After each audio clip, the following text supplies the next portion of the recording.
7, verses 8 and verses 9.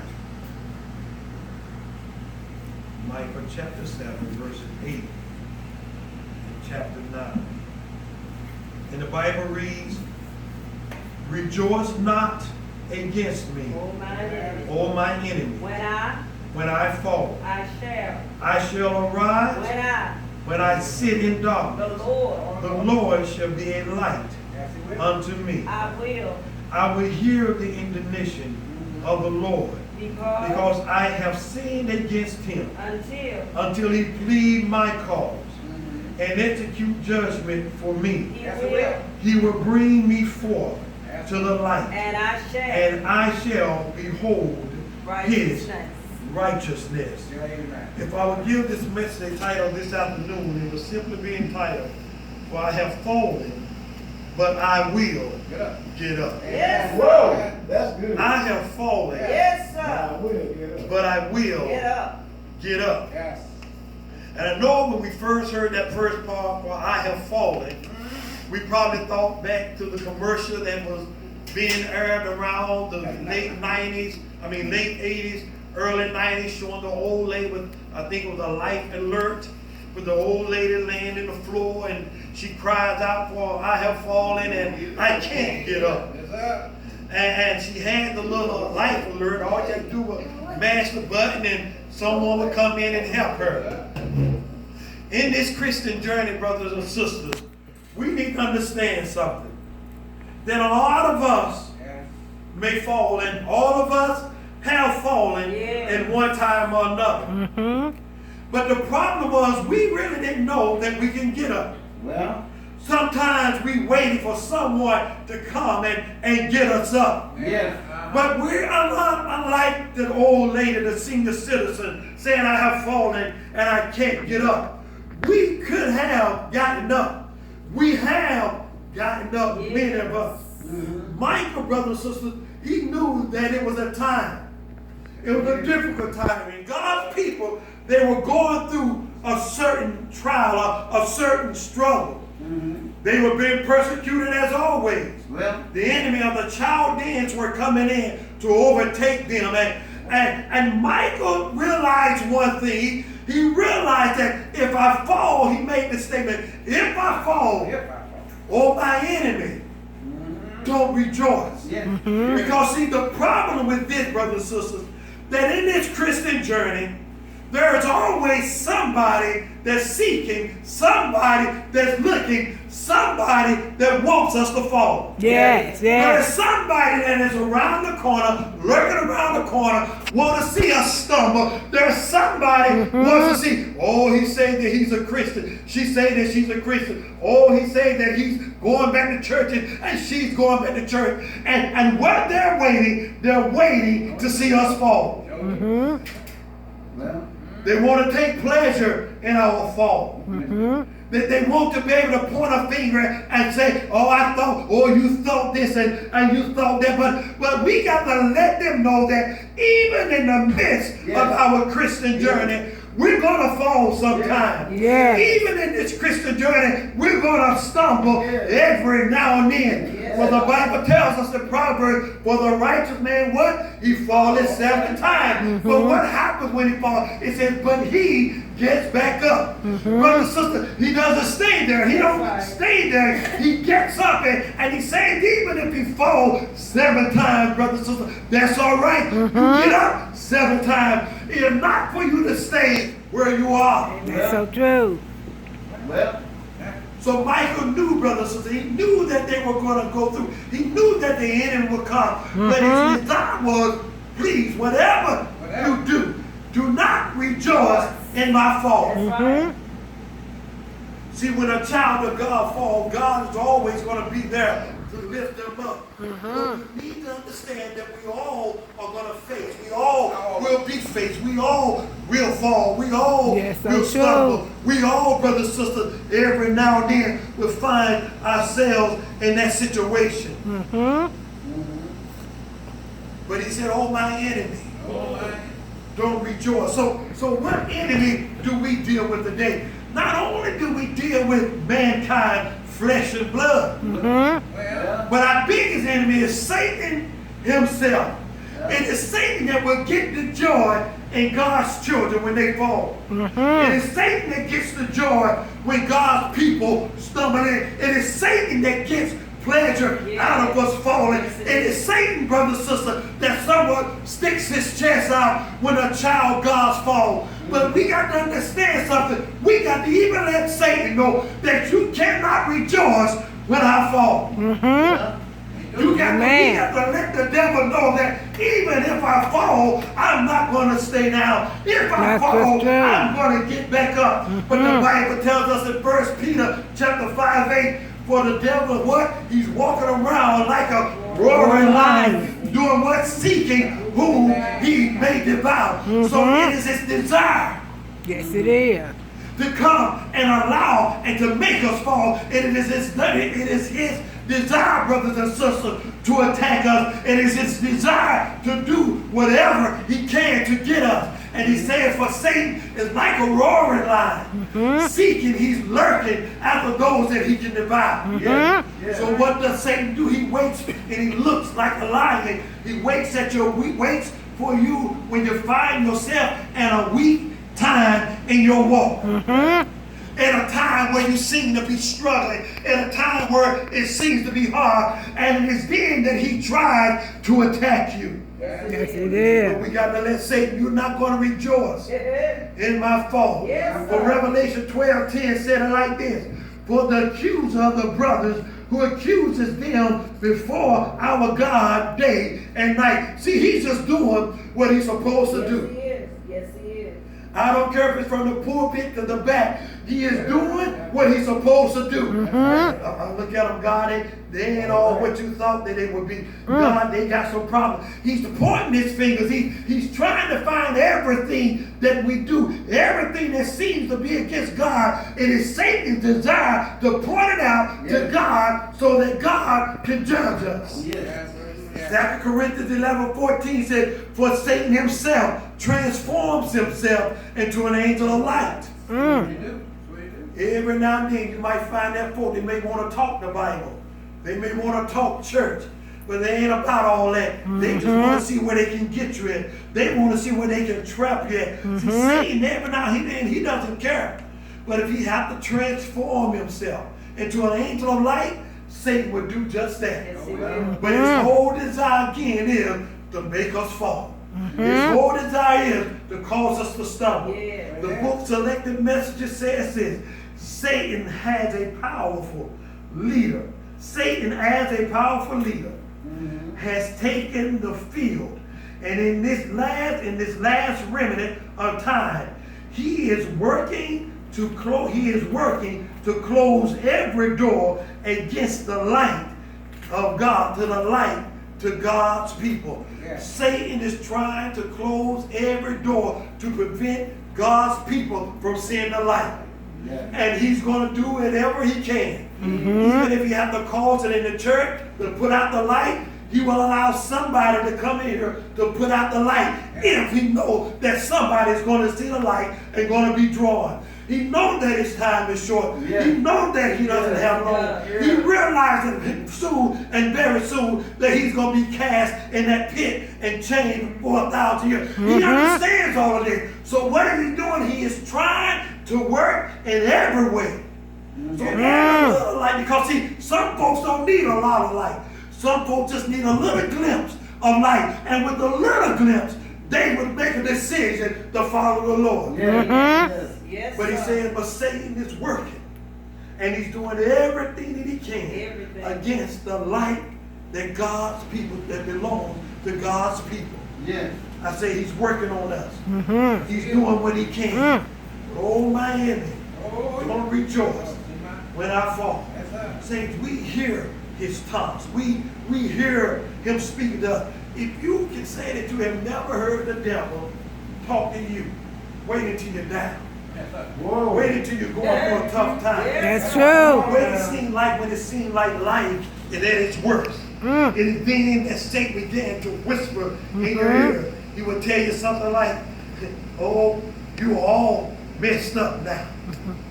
He would probably tell you, you're not even going to get any better. That's right.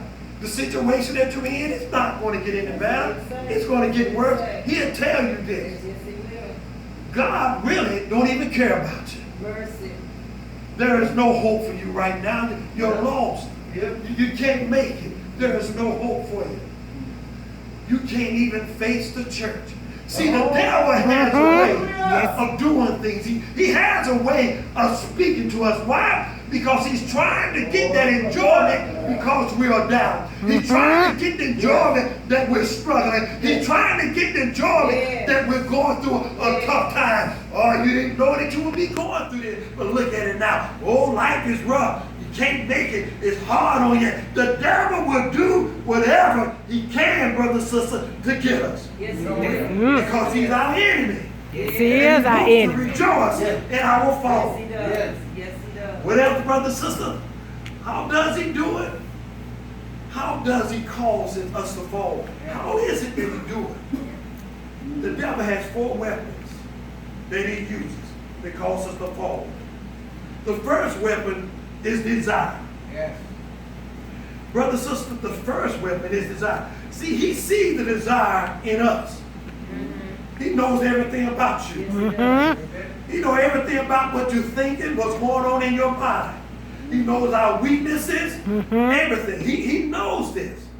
But what Satan does, he takes our desires and he uses them against us.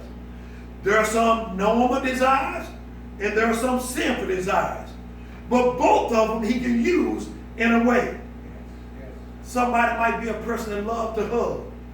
There may be a person that wants to feel love. A person that wants to feel valued. Somebody, brother, sister, that they feel like they want to have a little pleasure in their lives. Those are normal things. There's nothing wrong with that. You're not going to find nowhere in the Bible where God said you're not supposed to feel love. You don't need to have a hug, because it tells us we should hug one another with a brotherly hug. There are folks of us who want to feel valued in our lives. We want to feel that there's something about our lives that gives us value in it. There are a lot of us, we want to feel this pleasure. We want to be happy. We want to be those happy, as they say, go-lucky folks every now and then. But also there are those sinful things. There's that jealousy. There's unforgiveness, there's revenge, and there's control. You see, even those things, see, the devil see that. And he knows our desire. He might look at me and say, well, I know that Marsena desires a love. And I may go up to a woman and don't mean anything about it. Just give her a gentle hug. But because she may be going through something, the devil may put in her mind, oh, look at him. You might need to try him. You might need to try this. What he does, he will take something innocent that I was doing and turn it on this person and make them use it for something wrong. I just want them, I love you, give you a brotherly hug, and it's going to be it. But they took it the wrong way. The devil took it the wrong way. And maybe even someone in the church looked at it and took it the wrong way. He looked at our desire, a person that want to feel valued, want to feel something, want to someone feel important in their life. He would do stuff. And that value, the way you want to feel, he would turn it around and you would find yourself doing the wrong thing to feel valued. Mercy.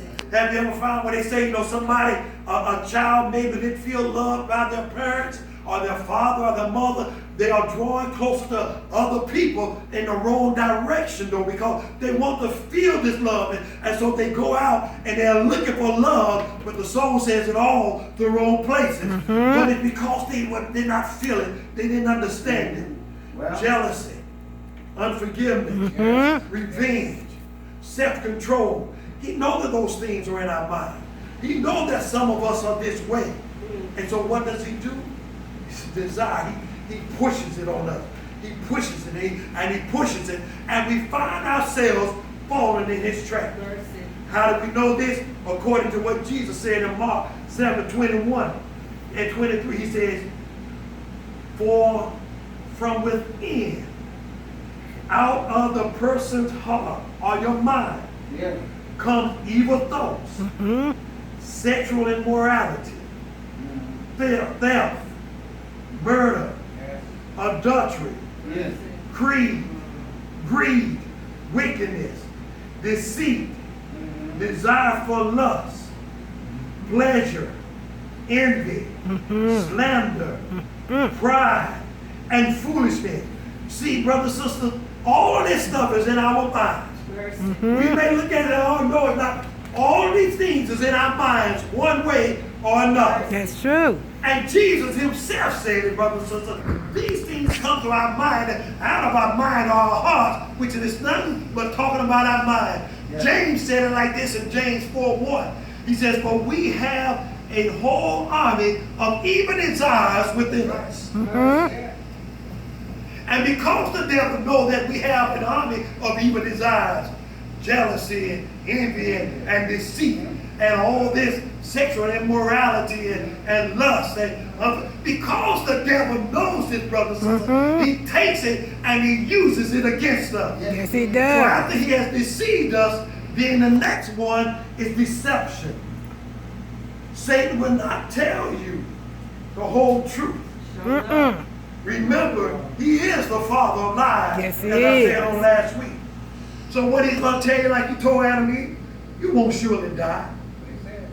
You ain't going to really die. Now, God had already told them what would happen to them if they eat of the fruit. But the devil came back and said, well, you're not going to surely die. And the problem with some of us today, we have allowed this lie to resonate in us. Yes. So we go out and we do stuff. We do sin and we do things, and we feel because we're getting away with it because of God's mercy and his grace. Well, you know, ain't nothing happened to me now.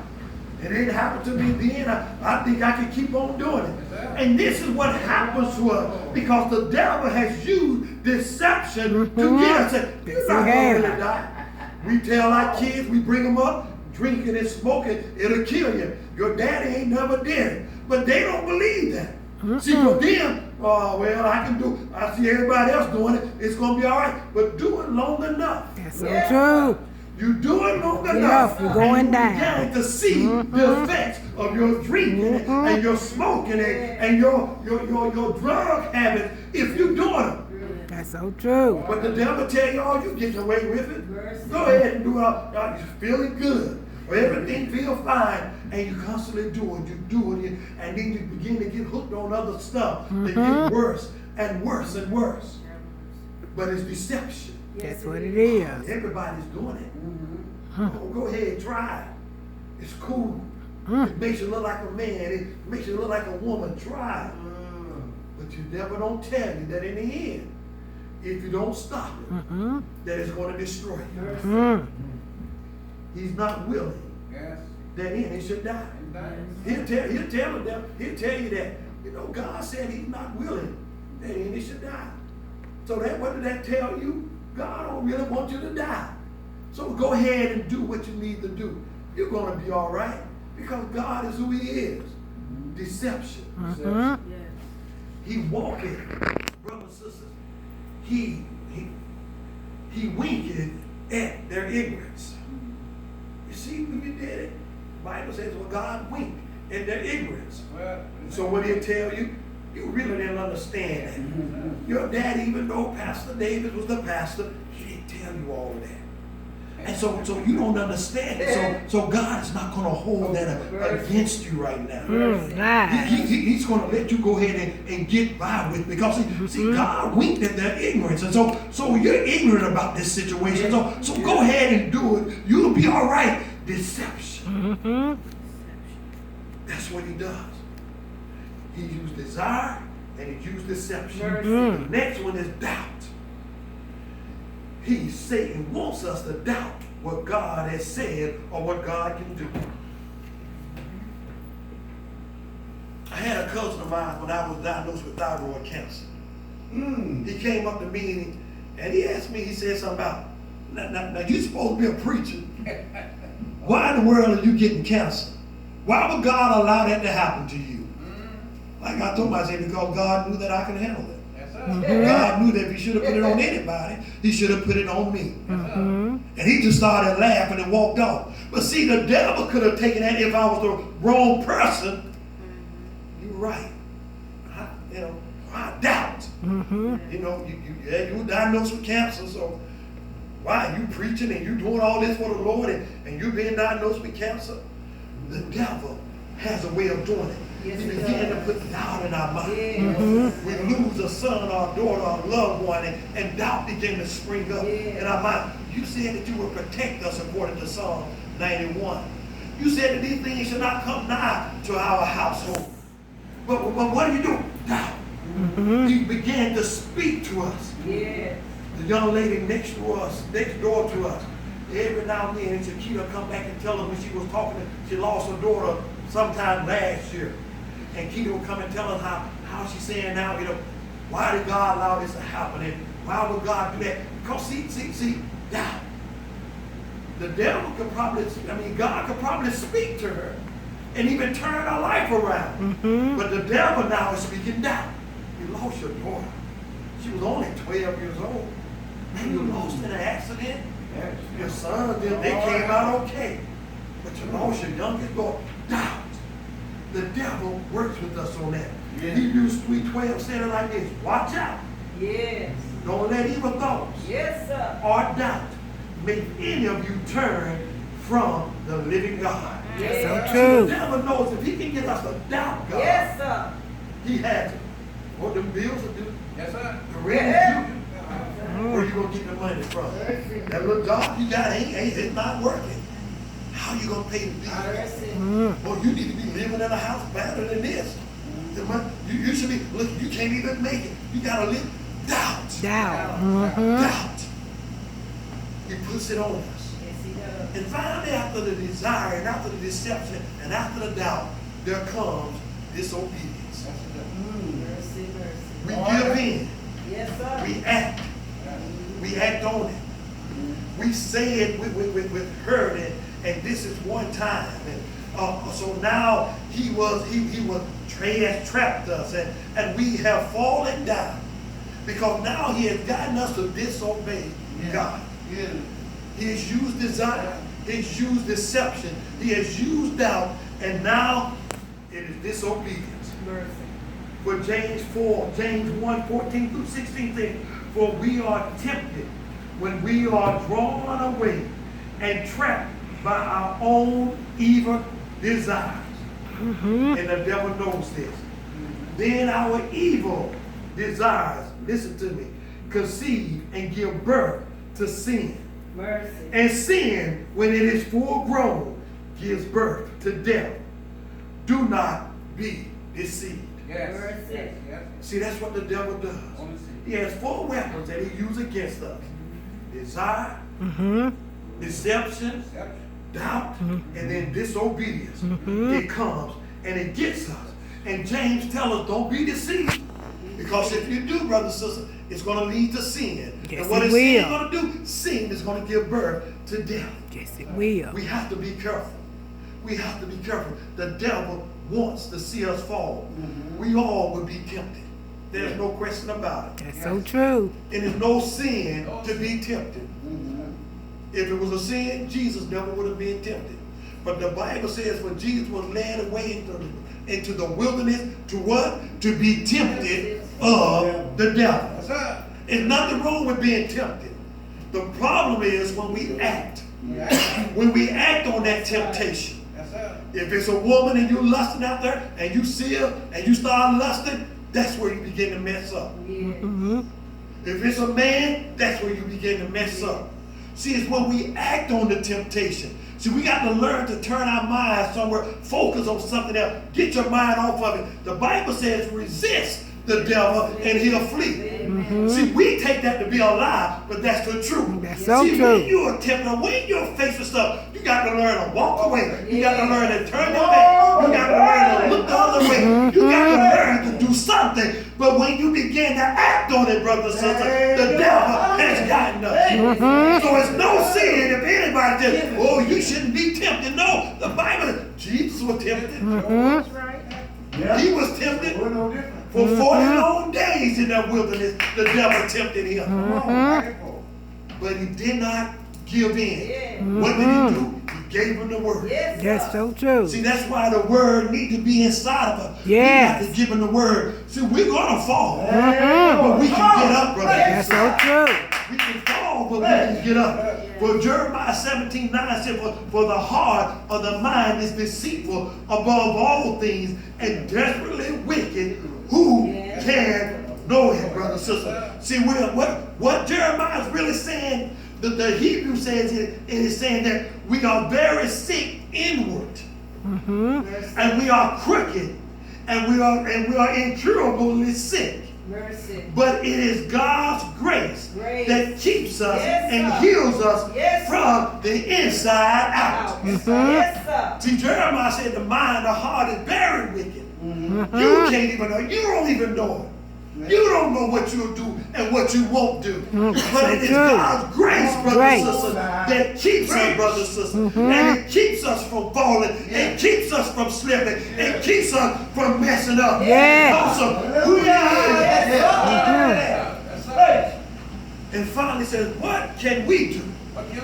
What can we do when we do fall, brothers? How is it? Well, Michael said in verse 8, he said, what? I will arise. That means I'm not going to stay there. That means I'm going to get up. Yes, sir. The only way that you can arise is that you had to fall down. Something had to happen. But Michael said, I will arise. He said, if I fall, I'm not going to stay down. So what is it that we need to do? We will fall, brothers and sisters. We're going to fall from time to time. But we need to get up. We cannot stay down. Michael said, I'll rise. David said, restore within me the joy of thy salvation. Samson said, strengthen thou me again. Moses said, Lord, I can't let you go in, but I'll let you see it. Thomas said, my Lord, my God. Good brother, sister Peter said, Lord, save me. So we're going to fall. We're going to go down sometime. But there's a way that we can get up. We got to learn to pray. We got to learn to call on it. We got to learn to trust Him. In spite of what it looks like. Well, Galatians 5 verse 4 said it like this. For you have fallen from grace, but that's all right. But we serve a God that is full of mercy, a God that loves us, a God that is gracious. For Revelation 2:5 says, remember from which thou hast fallen, and repent and do the first work. Brothers and sisters, he says, repent. Repent. All we have to do is get up, have a change of mind, a change of attitude, a change of thoughts. That's all what repent means. And when our mind changes, our attitude changes, our thought changes, brothers and sisters, we can walk a different way. So how can we get up? Because God will help you get up, brothers and sisters. Yes, He will. God is in the restoration business. God is in the lifting business. God is in the picking up business. He will not let you stay down there. No, He will the not. song said it like this, for He's my rescue story. Brothers and sisters, you have a story to tell. I was down, but He picked me up. I was sick, but He healed me. That's true. I was lost, and He found me. Amen. He's my rescue story. He doesn't give up because we fall. He doesn't stop loving us when we are down. He don't condemn us for our failures. No, He In doesn't. spite of our failures, He sees our good. Yes, He does. Yes, He does. He don't give up on us. No, He doesn't. He don't walk away from us when we fall. He don't give up. He continues to be there for us. In spite of our failures, God still sees there's some good. Yes, Amen. I have fallen and I can get up. I don't have to stay down. I can get up, brothers and sisters, because I know that He will lift me up. Amen. My strength is made perfect in you. Brothers and sisters, we can get up. Yes, we can. Lamentations 3:22 and 23 said, though through the Lord's mercy, we are not consumed, because His compassion fails not. For they are new every morning, and great is thy faithfulness. Amos said it like this, let us amend our ways. Isaiah said, come now and let us reason together. Yes, Saints, I say we may have fallen, sir. Yes, sir. but we can't get up. Yeah. Don't lay down there and say, I have fallen and I can't get up. Because that's what the devil wants us to say. The devil wants us to believe that we can't get up. The devil wants us to think that we can't get up. He wants us to look as if we can't get up. But no matter what it takes, we got to get up from where we are. That's so Yes, true. sir. We all have fallen. Yes, all we have. come short. We all have stumbled. But God still loves us. Yes, He still does. cares for us. He still loves us. He wants, He longs for us to be with Him in heaven. Yes, he do. Yes. I have fallen, That's but I can get up. Yes. The devil will tell you, no, you can't get up. But you got to let him know that you're a liar.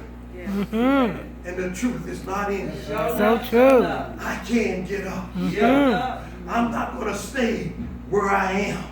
I'm not going to always be down. And no matter what I'm going through, I know that my God still loves me. Brothers and sisters, learn the devil. Learn his tricks. Yes. Because he is out to get every one of Yes, us he is. in whatever way that he can. Amen. But remember, he has four main things that he's going to get us through. Desire, doubt, deception, and disobedience. If he can get us to begin to do those four things, you know that he would have us. So whatever you do, God, give me the strength that I will not doubt you. Yes. Lord, I know that my desires, I know that they're good, but Lord, I want them to be used in the right way. Right. The right way, Lord, my desires. And those that are evil, those sinful desires, Lord, take them out of me. Take them out. That's Lord, so if it's true. love that I want to feel love, teach me to love in the right way. So teach true. me to feel pleasure in the right way. Teach me to be valued in the right way, because in God's eyes, all of us are valuable. That's so true. Every one of us, when God looks at us, He looks at us from the same. He don't He look at does. that he's the pastor and he's an elder and you just a member. God doesn't look at it like that. The ground is level at the foot of the cross. Yes, it is. Yes, it is. It's level. Yes, sir. And God cares for every one of us. Yes, He does. So no matter what you're going through, if you have fallen, tell yourself, I can get up. Yes, That's right. See, the devil want to hear you say, I can't get up. But Mercy. you got to let the devil know, I can I'm not get gonna up. say I can't get up. Because I know that No, I I'm can get up. That's right. I can get up. Maya Angelou said, I will rise. I will arise. No matter what you're going through, you can arise. No matter what it's like, you can arise. No matter what the devil whispers in your ear, you tell him, I can arise. So true.